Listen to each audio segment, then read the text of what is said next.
All right. Cool. So my name's Lucia Coulter. I'm a medical doctor and co-founder of Lead Exposure Elimination Project, or LEEP, together with Jack Rafferty, who's also here on the call. Hi, guys. He's currently calling in from Malawi, actually. So yeah.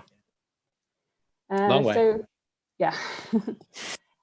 So to start with, here's a picture of the beautiful and colorful city of Freetown in Sierra Leone.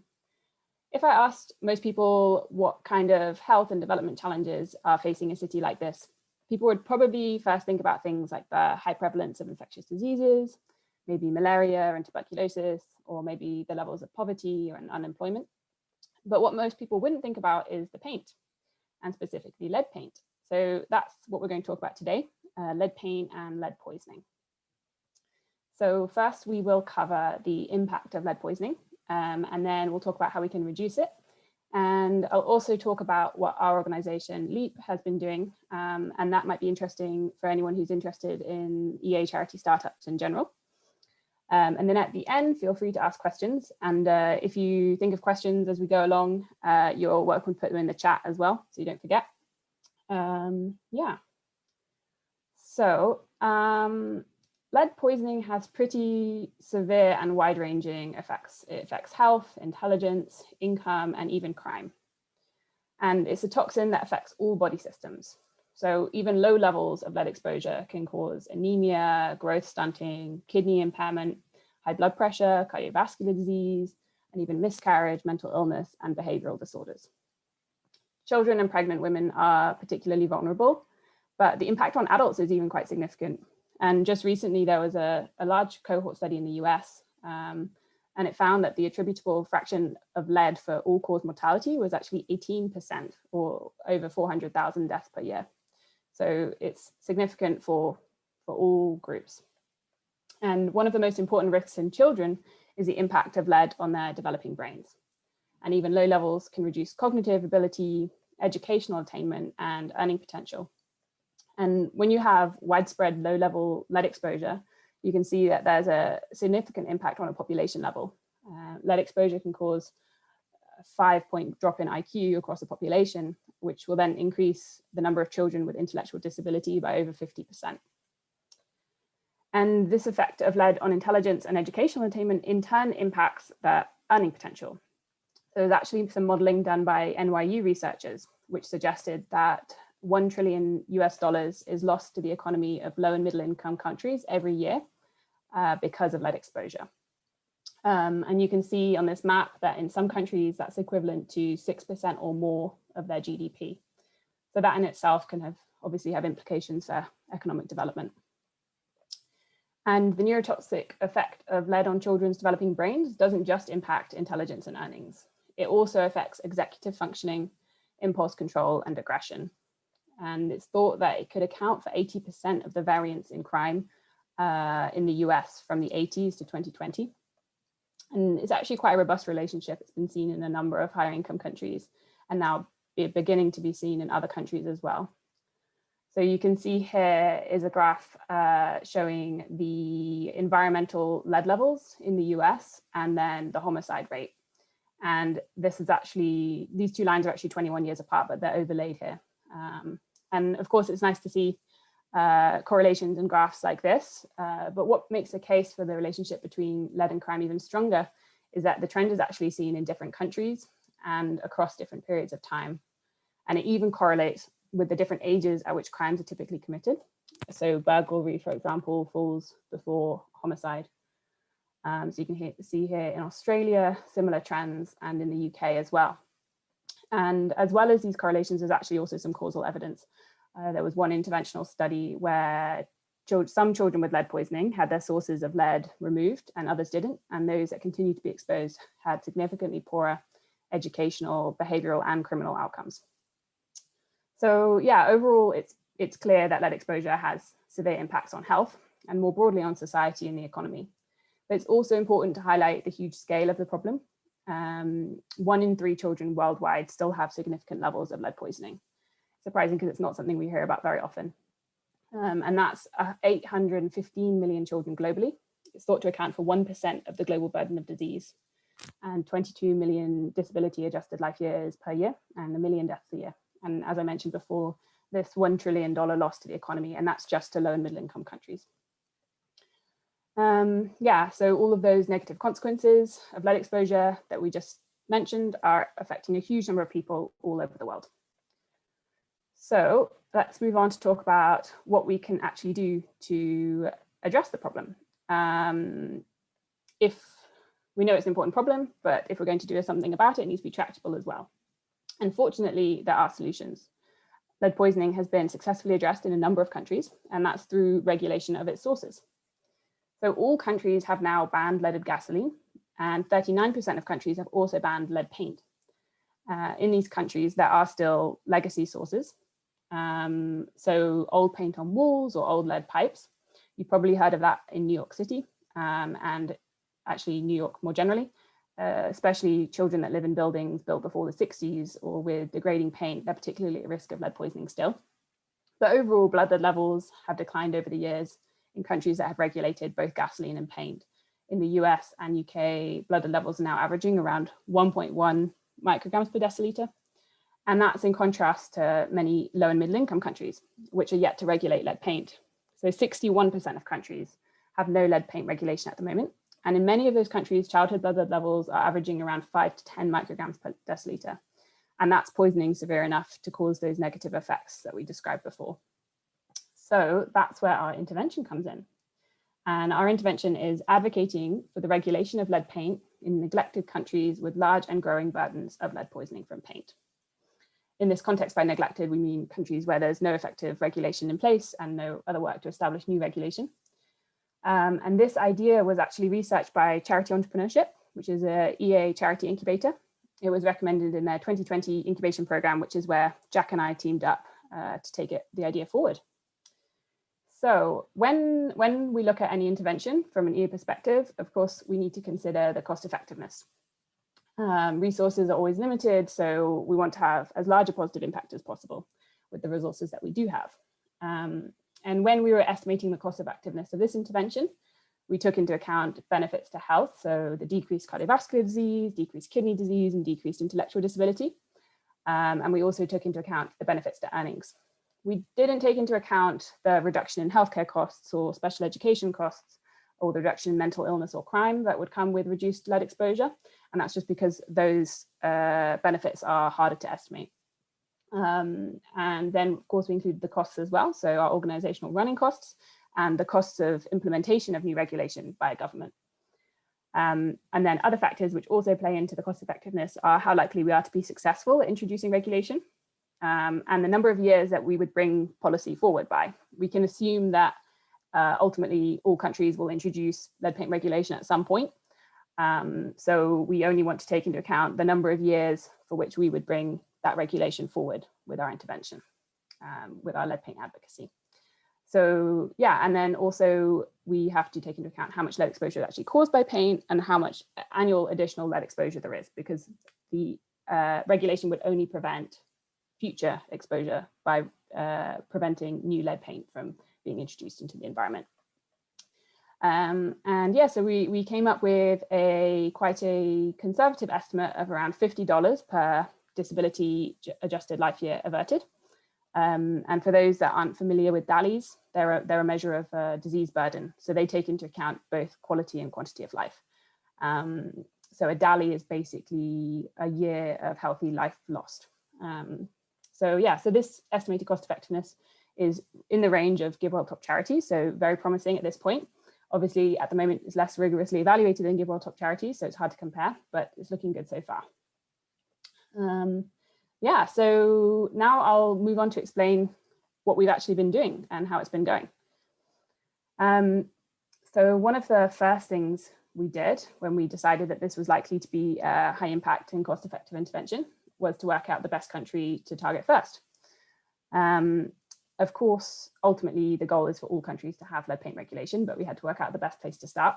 So we made a list of all the countries and looked at factors such as whether they already have regulation, whether there are other NGOs advocating for lead paint regulation, and indicators of the burden of lead poisoning in different countries. So the number of children in the country with lead poisoning.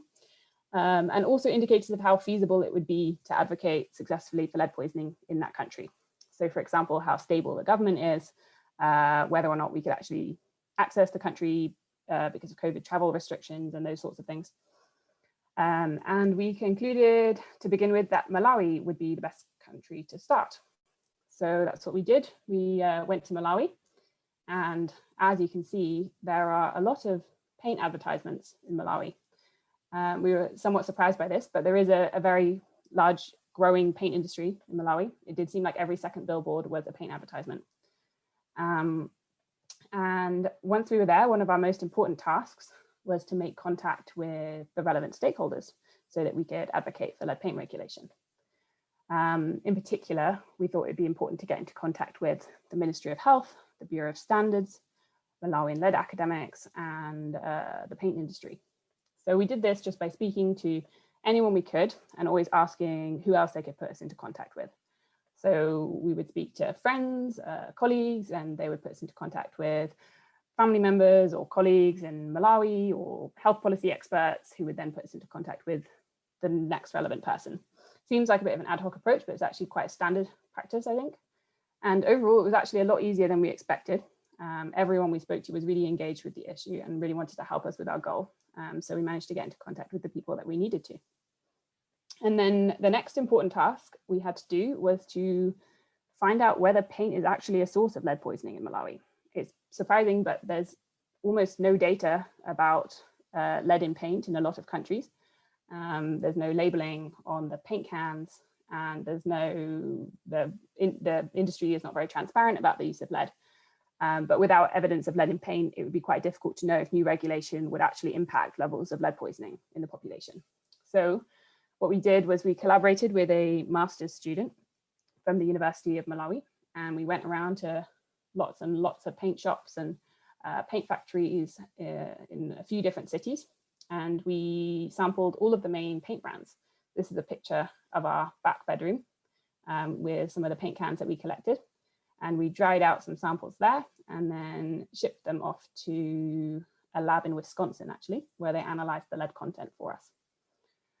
And we found actually even higher levels of lead in the paint than we expected. So we found that 57% of the paints we analyzed were lead paints, and some of them with extremely high concentrations. Some of them were more than 1% lead, which is quite a lot of lead. And that confirmed for us that paint is an important source of exposure in Malawi. And interestingly, you can see here that it does correlate with the color of the paint as well. So the colored paints like red and yellow and green had higher levels of lead, and that's probably because it's in pigments like lead chromate is a common pigment used for yellow and red paints. So yeah. And now we're 4 months in to starting LEEP. We've had meetings with the relevant government stakeholders, and we've established that paint is a source of lead poisoning in Malawi. And this is what we're working on now. We're presenting these paint results to the Ministry of Health and the Bureau of Standards, and holding meetings with them to work and agree on a solution. We're also working to build more relationships with the industry because we want to support them, make it as easy as possible to switch from lead ingredients to non-lead ingredients. And also raising awareness more widely with local pediatricians and public health experts so that we can get their support as well. And throughout all of this, one of the most important tasks that we're having is monitoring and evaluation. And that's because obviously we need to know if we're actually having an impact. It's easy to have all these plans and think that it's all going well, but it's actually quite hard to say for sure a lot of the time. And one particular problem with policy NGOs is attribution of change. So for example, we might see new lead regulation in a country, but it can be quite hard to say whether that was actually due to our work or whether it would have happened anyway. So one of the things that we look at to evaluate this counterfactual impact is whether there are other organizations also advocating for lead paint in the country, or whether the government's already working on it. And in the case of Malawi, it's a bit easier because there aren't any other organizations working on the issue at all. And so far, the people we've spoken to at the Bureau of Standards and the Ministry of Health weren't aware of the problem until we presented them with our research. So that will make it more likely that if we see progress, it will be attributable to our advocacy. And then another example of the things that we look at in our monitoring and evaluation is whether the regulation will actually lead to less paint on the market. So to determine that, we'll be retesting the paint in Malawi after introduction of regulation. And yeah, so if our evaluations continue to look promising, then the plan over the next few years will be to scale up. We'll be continuing to work in Malawi because it will take some time to establish regulation. And also we want to support the government with implementation and enforcement. But we'd also like to expand to other neglected and high burden countries. So here you can see some of the countries we're considering expanding to. I think Botswana is looking quite promising at the moment, Zimbabwe and Madagascar as well. So that's the plan. And we'll also, of course, be evaluating our impact and cost effectiveness along the way. So yeah, that's pretty much it. And if anyone is as excited about reducing lead poisoning as we are, there are loads of ways that you can get involved and support LEEP. So we'll have some task-based volunteering opportunities coming up at some point. So roles like some research projects or data analysis, maybe even graphic design and copy editing. If anyone wants to get involved with that, we have a Slack group for people interested in volunteering. You can let us know and we can add you to the group. And then when these opportunities come up, you can get involved if you like. And then of course, we're always looking for connections and technical advice.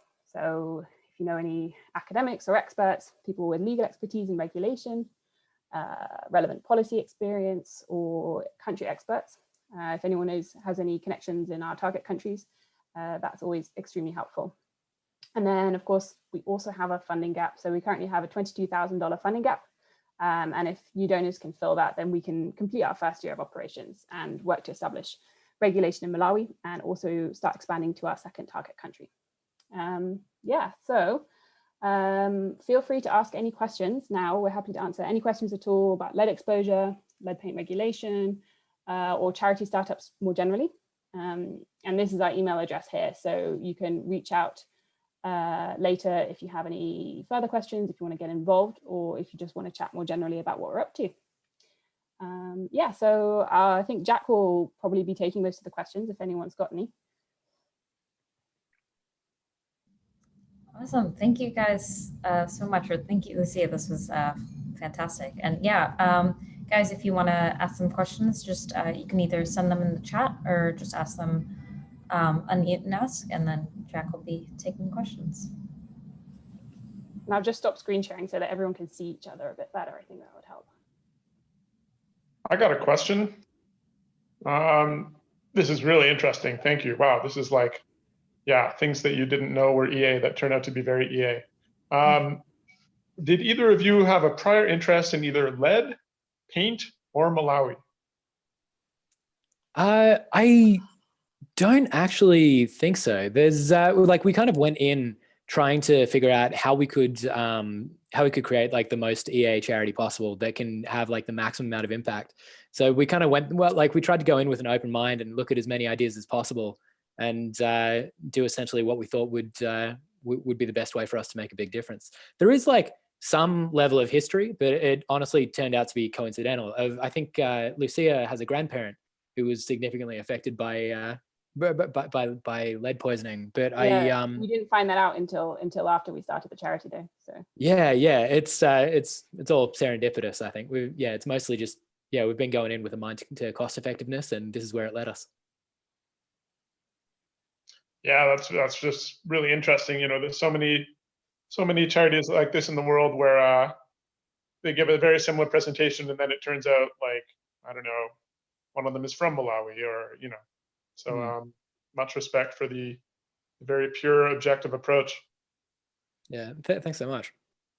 It's turned out quite well. Everyone in Malawi is like absolutely lovely. So it's been quite well from a hedonistic perspective too. Yeah. Follow-up question. Was it kind of, I don't know, did you guys sort of struggle with like learning about a very obviously new sort of like topic and area, and just kind of like getting up to speed on like what the impacts of lead poisoning were, or like what it was going to be like to work in Malawi? Yeah, it's a really good question. And I think like with all sorts of entrepreneurship, there is like a real learning curve at the start. That like I think the first month of our program was just like a significant amount of that was just us learning every single thing that we possibly could about lead paint and its effects. But I don't know. I don't think it was unexpected though. You're going into entrepreneurship of any kind, like it doesn't really matter how many skills you've got to begin with. There's like a lot of new things to learn. So yeah, so we were kind of expecting to go in and in with like about 8 skills and having to learn 90. And yeah, so it was a steep learning curve, but it was an expected one, so it was okay. Could you talk about how the lead goes from the paint into people? Yeah. So there are a few different routes to exposure. Mostly, it's either from paint chips that are eaten, or paint that has been around on walls for a while and over time crumbles into dust and then coats surfaces. And typically it'll happen in kids because like when you're a young baby, babies have like quite strong hand to mouth behavior, so they'll like taste a lot of things in their environment to kind of explore it. And yeah, if there's loose paint chips or there's paint dust coating things, then that can be quite a problem. And even in some countries, it's like it depends heavily on the thing that the paint is used on. So what I just described there is probably most accurate for like paint on walls. But another big source of exposure is paint on kids' toys, which if kids are sucking on them all day, it can obviously lead to quite a bit of consumption. Yeah. Does the dust get inhaled too? And I guess since you're in Malawi right now, like what do you do for your own safety? Yeah, so it does get inhaled, but consumption is the main route of exposure. And as for our own safety, yeah, it's a good question because they're probably like there is a decent chance that the buildings we're in have lead in their paint and have whatever else. But I think it's probably okay because the main disease, like the main detriments come from like 2 main circumstances. One, about 90% of the DALYs come from the effects on the brain, and that basically happens when happens most when brains are still developing. So if a kid gets exposed, the effects can be like quite significant. Whereas if you're me or Lucia and your brains have already ossified and are decaying, then we're at much lower risk. Yeah, and the other side is that it's like long-term exposure also tends to make things worse. So if we're only here temporarily, then it's less of an issue. Yeah, thank you for thinking about this though. So I actually had 2. Oh, sorry. Well, so I just had 2 questions, and then we have a question in the chat as well. But so you mentioned looking at like you were unsure like what the causes of lead poisoning were, and then you looked into the paint and realized that there is significant lead in the paint. But have you guys like investigated the other causes as well? Like, do you think that there are other sources of lead poisoning also happening in Malawi? Yeah, that's a really good question. So we actually tackled this at a couple of different stages in our process. We went in like before we'd even chose Malawi. We went in choosing lead paint in particular because while lead poisoning in general has a very high impact, different causes have different level of tractability to address. So say so certain things might be more expensive or harder to change, or they might be less neglected. So so the reason we chose paint was because of factors like that. But when we got to Malawi, there is the question of are there other sources? And we did look briefly into all of them to kind of identify whether the conditions are present to mean that lead poisoning would be likely from those sources. And so the major sources, there are I think 5 or 6. There's since gasoline was phased out, experts believe paint to be the main one in most countries. Another one the other ones you'll see are lead piping, which I think is big in New York and Chicago. Spices, they're like in I think it's Bangladesh. People add color to turmeric, so it looks more aesthetic by adding lead to it. Also, it's not great. Also cookware. A lot of people will embed lead into various pans assist them. And when people cook, I think it's acidic foods, then that can leak into the food as well.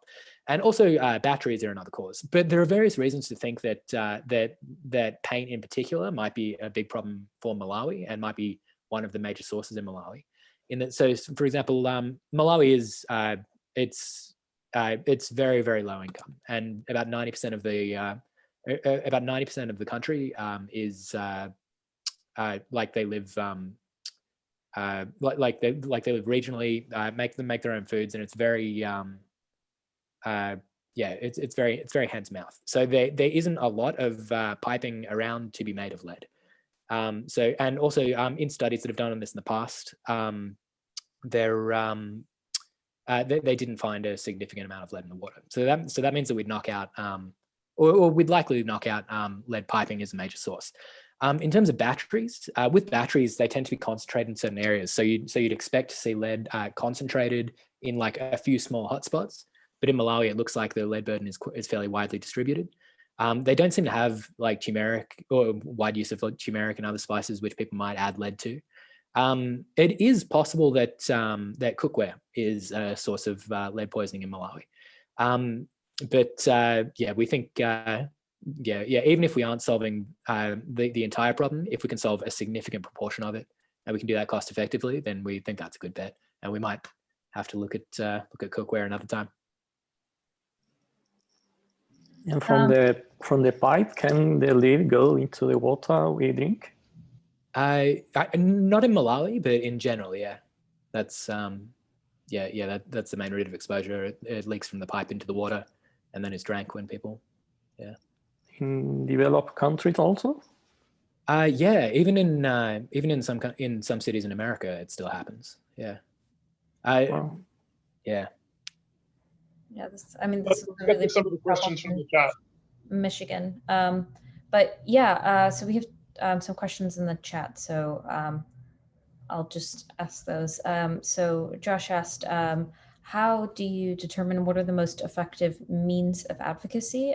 So are there like experts you get advice from, common sense? Does it depend on what your bottlenecks are, like time versus money versus people? Would you have enough observations to experiment with, like in terms of like instances of success and failure in persuading decision makers? That's a really good set of questions. So we've been like really lucky in that there are a number of experts who have been very generous with their time in sharing with us their experience in policy from all around the world, and that's been very, very helpful for us in developing our strategy. The way we're approaching advocacy is we're trying to be quite lean with it, and rather than doing mass campaigns, we're trying to go quite targeted, go directly to politicians and decision makers, and see what they'd need to change their minds, and then provide that as quickly and cheaply as possible.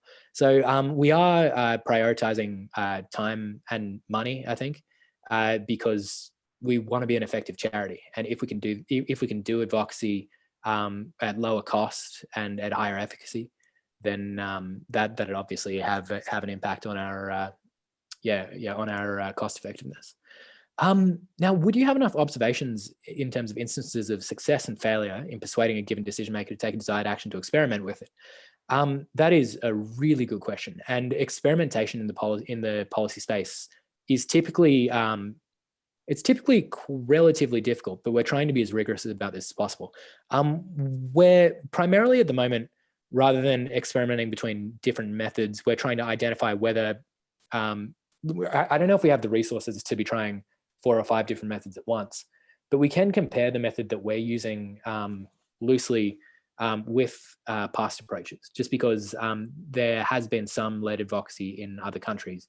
So we can see, well, what was the base rate of success in those countries, and within what sort of time frame did they see a change? So it is, policy is a hard thing to be doing hard experiments with in this way, because it's also quite hard to generalize. Like if something worked in Malawi, it isn't necessarily clear that might work elsewhere, or whether that was specific to Malawi circumstances at the time. But yeah, we're hoping over time we can, over time we can get enough data to be confident in these methods. And in the meantime, we have a number of really promising signs, just in terms of the amount of traction that we've been able to gain in a few short months. Yeah, I hope that answered the question. If it didn't, feel free to send in clarifications. Oh yeah, that was awesome. Thank you. Cool. And that's really exciting to hear that you are seeing so much progress. Yeah, we're quite surprised by it, to be honest. I think there were a few things that we thought would be real bottlenecks going in that I think we've really updated on them and realized that they've actually just been much, much easier than we thought they would be. Yeah.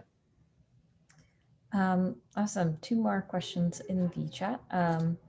So from Sean, he asked, as you guys are trying to scale, what does your funding look like? And maybe is there a way to get producers to pay for the externalities caused by the lead in their paint?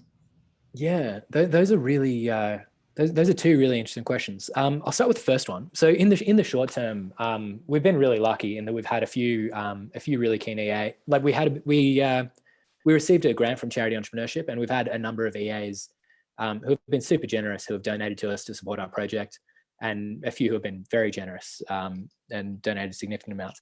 And yeah, we think like for a little while, support from EA. Like unfortunately, the funding space around lead paint does tend to be quite tight. I think because it is just like such an unknown issue, and it isn't like particularly charismatic. Like while kids suffering is very bad, paint doesn't naturally grab the imagination, I think. But yeah, so in the short term, yeah, we're looking for more EAs who are generous, who can support us there. We've actually just this last couple of weeks been submitting a few different grants for various foundations which fund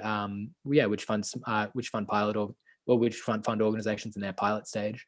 And over time, I think we look to either attain funding from GiveWell or USAID or another larger source that could support us in the long term. Yeah, we're quite lucky in that with this intervention, there isn't significant cost of rollout. And it is something that is quite inexpensive to run. So yeah, we're a bit more, we require a bit less in the funding situation than many other organizations would, which makes it easier. And as for the second question, is there a way to get producers to pay for the externalities caused by the lead in paint? That's a really, really good question. And I think there are a couple of different ways to approach it. So one thing that we are looking to do, or that we will look to do in the long term, is sorry, I'll unpack this. So there are a few potential costs. One is like the cost of the damage that's already been done in Malawi. That's something that might be quite a hard sell to get people to pay. But the other is the cost of switching and the cost of testing paints and things like that. And there are a number of countries that have introduced regulation, which have made that easier upon themselves, especially by pushing the burden of funding to address that onto the companies that are using the lead in the first place. Yeah, that was great. Cool. I had another question, and then we have another question in the chat. So I kind of along those lines of like the damage that's already been done and the existing like lead paint in the country. Obviously, you guys are working on having the lead paint removed from or the lead removed from paint being sold in the future. But is there any thought of like retrofitting or maybe paying for repainting places, like especially maybe government buildings or something like, yeah, anything to kind of like undo the damage of the lead paint already out there? Yeah, it's a really good question because it's an important problem of they call it legacy lead, which is left in the environment like as a legacy after the source of that exposure has been banned. So I think we're planning to exclusively focus on prevention at the moment. But I I think these are all really worthwhile things to be doing. And so when people are like, as the paint market expands, if people do paint over lead paint with non-leaded paint, then that does offer some level of protection, which is quite positive as well. But the problem is essentially that they're dealing with legacy lead is just much more expensive than dealing with it in a preventative way, such that even in America, which is like it's a very, very developed country. Even in America, the costs are like so prohibitive that it's quite hard for the American government to address. And in countries like Malawi, which are spread very, very thin already, it's they really need to look for the most cost-effective wins first to make the most progress there, and then perhaps down the road they can look to address that once they've tackled the largest, most cost-effective things. Yeah, absolutely. And I think also tackling that first thing and just having the awareness that this is like a problem that they want to solve. It's like a first step towards addressing any other sort of sources of lead poisoning. That's a really good point, actually, that if people are aware of lead, then it may lead to them taking action on their own later. Yeah. Another question. So we have someone who works at Rethink Priorities is asking if there's any research that EA researchers can do to help LEEP. Oh, that's really interesting. We have a few open research questions, which I may need Lucia to chime in at some point to remind me of all of them in case they slip my mind. One of the big ones that we're quite uncertain about is we'd really like to model the growth of paint markets in like across Africa, because that seems like something that would significantly affect our impact if we target a country where the paint market is growing fast versus a country where it's not really growing at all. That could really magnify things, and looking into that would be very interesting. I wonder, Lou, I know we have other research questions. Are there any that come to mind for you?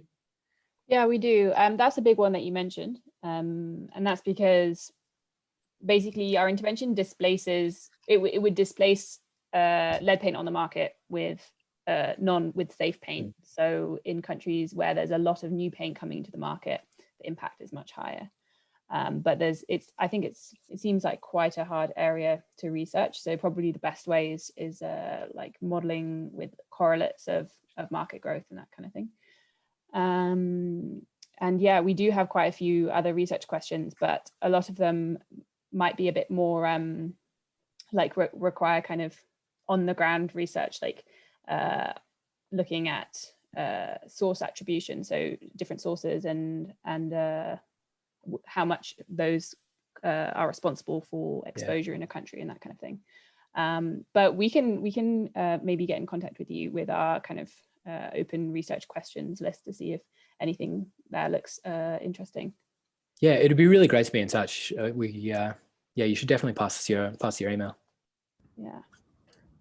I had two questions, and I just saw there's another one in the chat. But one was if you had a sense of what the supply chain looks like of the actual lead, like where does it come into the country, or is it mined locally? And although there are lead alternatives, are those commercially available presently, or would that be kind of an establishing a new supply chain for the paint companies? Yeah, so this is obviously country specific. It differs country to country.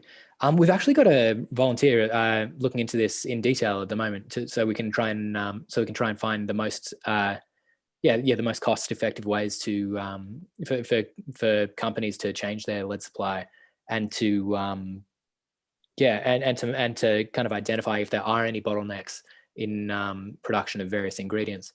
So in Malawi at present, there's kind of a bit of a mix in that I think there are 4 of the major brands of paint which are produced in Malawi, and 2 of the major brands of paint which are shipped in from South Africa. It seems like most of the lead pigment itself is shipped from either India or China, but in terms of more detail about where the ingredients come from, I'm not 100% sure. Lou, are you? Yeah, yeah, we think most of the pigments come from Asia, and you can like order them online. But it's promising to see that there's like one yellow pigment that's being used in Malawi that when we test it, that doesn't contain lead. And there's one red pigment that doesn't contain lead. So there definitely is lead-free pigments in the country, which is promising because it means that there is some supply chain there. But yeah, I think it will be important to find out more about that, to just make it easier for companies to switch, because we could like provide them with a list of like, oh, here are suppliers, here are the costs, and that kind of thing, which would be really good. Nice. Yeah, I think that's a good way to assess that. Will be interesting to see how true the like alternative availability is, and if it can really be done without significantly raising costs. And it seems like there will be a lot of traction. Yeah. And then there's been a good track record of that in past countries, so we're hopeful, but it will be interesting to get solid results on it. Yeah. And then just an observation, I mean, I'm really impressed with how far things have gone in just the past few months. Nikita and I were working on Fortify Health and are working on Fortify Health, and ended up working in India, partially because of what we thought was kind of the opportunity to scale there. And I'm impressed with how much traction you've been able to get in cooperation with the government, and the ability to assess all of the relevant companies that are in the country. And so I was just wondering if you could talk a little bit more about the decision, about how much to weigh country size or kind of catchment area in ultimately choosing where to work. And I guess with my observation being maybe it is a much better idea to work in places that are less populous, kind of contrary to our thinking early on. Yeah, I think we definitely did like significantly weigh tractability, because like there are a lot of countries that that have high or like Malawi does have a very high burden due to lead. But if we were to optimize entirely for highest burden, that would leave us in like the Democratic Republic of Congo and like and a number of other countries that would be like fairly unworkable. And we think especially like starting a new charity, I think there's really something like a number of our advisors said that there's something to be said for making sure that you can making sure that you target a country where things can be tractable. And I think that's been an incredibly good decision. In terms of how we made the trade-off and where we drew the line, it's a good question. I'm trying to remember back. Lucia, do you have? Yeah, well, some of the larger countries with larger populations had already had regulation, already had people working in them. And then also, I'm sure probably you found that in some larger countries, things can work in a bit more of a decentralized way. So sometimes you might be working at on a state within that country. Whereas, so sometimes it makes more sense to compare like a state within, say, Nigeria to a country like Malawi, or a state within India, for example, unless it's necessarily going to be a national policy. So that's one thing that I think we took into account. And then, yeah, as well as the population size, the population growth was important as well, because the intervention impacts future children, because we're preventing future lead exposure. And the rate of growth of population and of the paint market came into it, as well as the size of the population overall. It also disproportionately affects children. So the numbers of children are almost more important than the numbers of the population as a whole, if they say had a disproportionate amount of like above 50s. Yeah. And then also we did weight tractability highly to begin with, because we wanted to have an idea of whether this was something that was even possible, because policy change is difficult.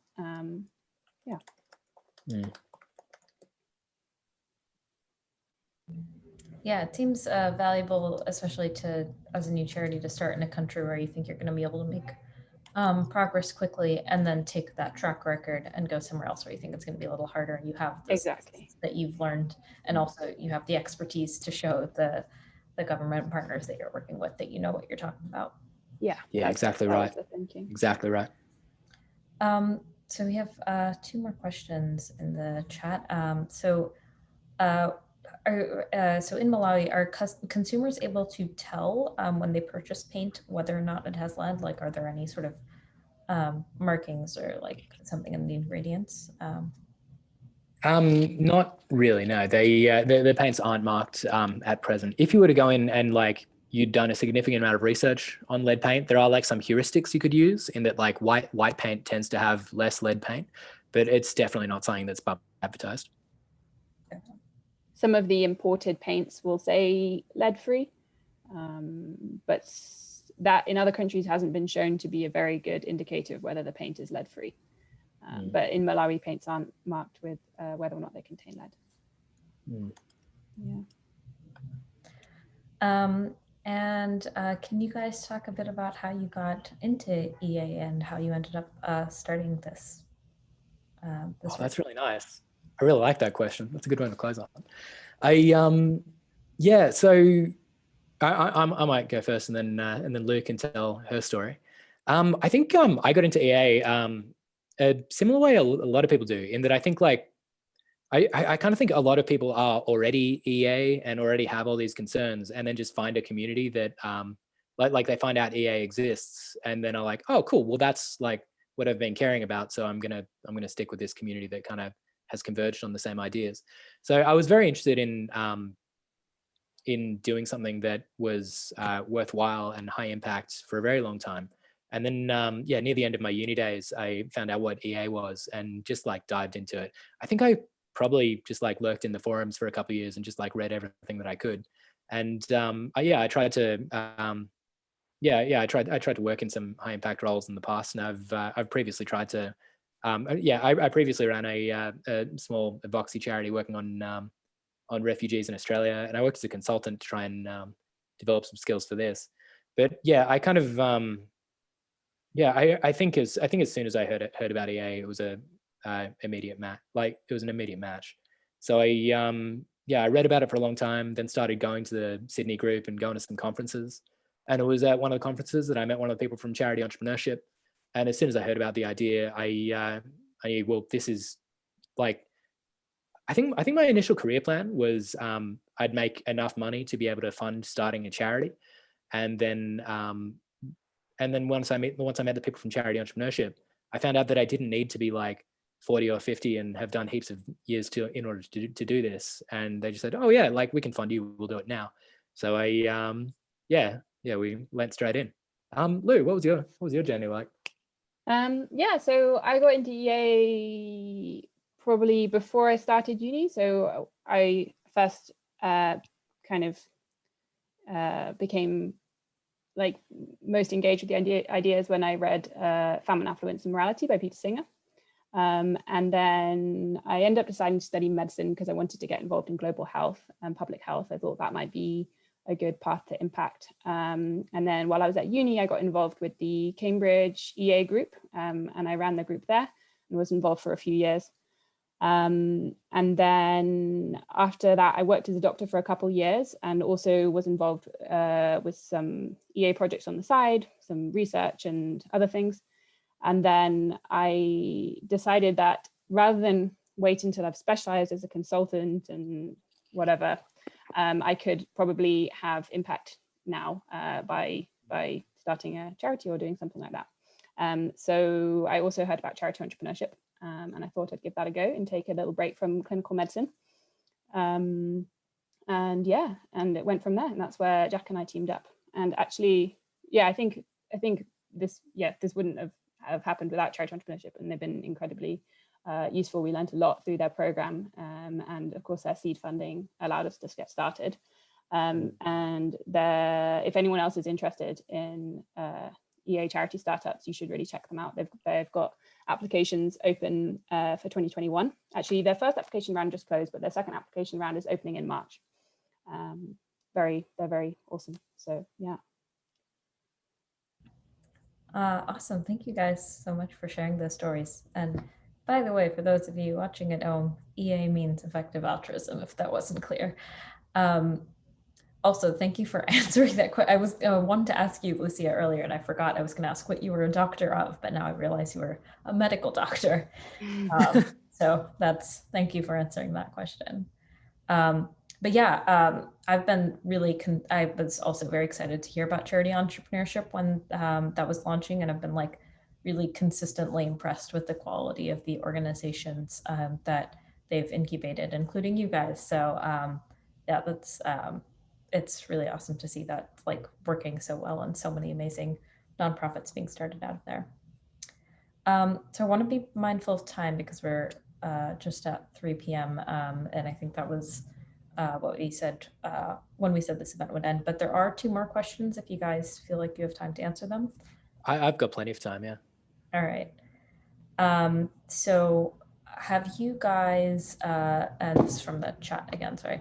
Have you guys looked at trying to cut off supply of lead pigment from the producer countries?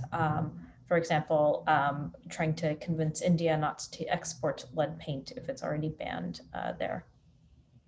Yeah, it's something that we've thought briefly about, but I don't think we've thought of following up on it too much.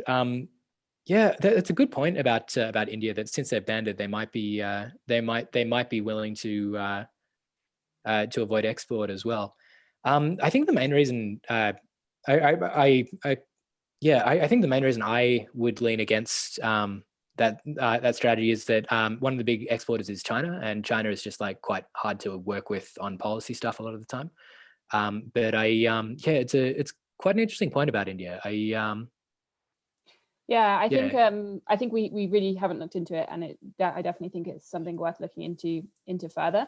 I think possibly one of the problems is that there probably are legitimate uses for some lead pigments. But yeah, I still think definitely something that would be really valuable to look into, because these are also pigments that are used in other things. So they're not just used in paint, but other sources of lead exposure, like the spices, the turmeric that we mentioned before.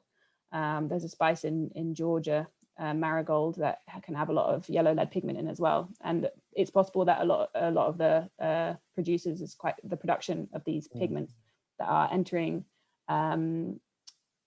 that are causing exposure in a lot of different ways are maybe quite consolidated. So yeah, I think that's something that'd be really cool to look into. Yeah, it would be a good to look into. All right, well, thank you guys so much for coming to speak for us. This was absolutely fantastic. We really appreciate it. And I'm so excited to hear about this new organization, and wishing you guys all the luck in the world. Ooh, actually, if you guys want to share that list of ways that people can help out again, I'll just share that on the event pages after this. So it's like a post, so people know how they can get involved, and maybe the email and contact info. Yeah, we'll send it through to you. And thanks so much, everyone, for coming. It's been great to meet you all, and yeah, great to hear all your questions tonight. Yeah, and yeah, thank you so much for all the questions, and yeah, awesome to meet you. It's been really lovely. Yeah. Yep, super interesting. Thanks a lot, guys. Cool. Thank you. Have a great weekend, guys. Thank you. Thank you all. Hi, everyone. Bye.